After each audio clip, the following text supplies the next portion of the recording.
So now we're going to play with single crochet, and single crochet, there's many different types of crochet, but I'm gonna go through the basics today because we have hundreds of tutorials just waiting for you to play, and we do show all of these kind of steps along the way. So here is your chain. So in single crochet, if you were to single crochet across the chain, it'll always say go second chain from the hook.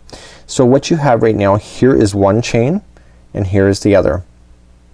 And what we've been doing here is that we turn it over, and you will notice that the back appears to be like a spine of a reptile. So it's like called a back hump. That's where you need to go. Okay, some people go into one of the front sides of it. You can do that, but the back side provides a really nicer finish to it. So if you can get used to that at this point, you're far better off. To single crochet, so we're gonna go second chain from the hook. So we count 1, 2, turn it over, and there is the back hump right here. Once you get the back hump for the first time, the chain will stay turned over permanently, so you don't need to turn it over again. You just immediately insert your hook in. So do you see that I'm using my thumb, or I'm sorry, my pointer finger to stabilize that as I let the strand come through?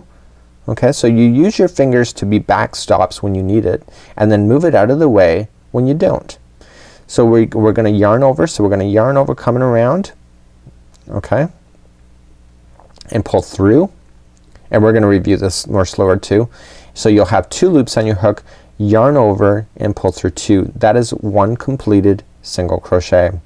So now that I've done the first one, the rest of them, all the back humps are now upside down and ready for you. So you just go to the next one. So just in, see how I'm using this finger to stabilize that, and then I move it out of the way. I pull through, so I yarn over and through, and then yarn over, pull through 2. That's a single crochet. Let's try it again. So again, okay, so I went in, see how I just naturally moved my finger and just pull through and pull through 2. So let me show you in real time. Okay, so basically the chaining is always the hardest part to start, but then basically you just have to just be patient with it because it is the hardest row, because basically there's nothing really much in your hands to hold. So you use these, your fingers and etc., anything you can in order to stabilize it. So again, let's just review more slowly. So in, okay, pull through 2. So in. So if this chain was done way too tight, I would not be able to get my hook in there. So you gotta make sure that when you're chaining that you just are nice and loose about it, so it's a lot easier for you to work with. There are some tips that for beginners that sometimes they use a larger hook to do the chain because they are tight, and so when they go to start chaining like this, they use a regular size hook because it's smaller and probably easier to get into. So you're just going to single crochet yourself across your chain. When we come back, we're going to start doing half double crochet. So this is the next one up from in the steps of stitches.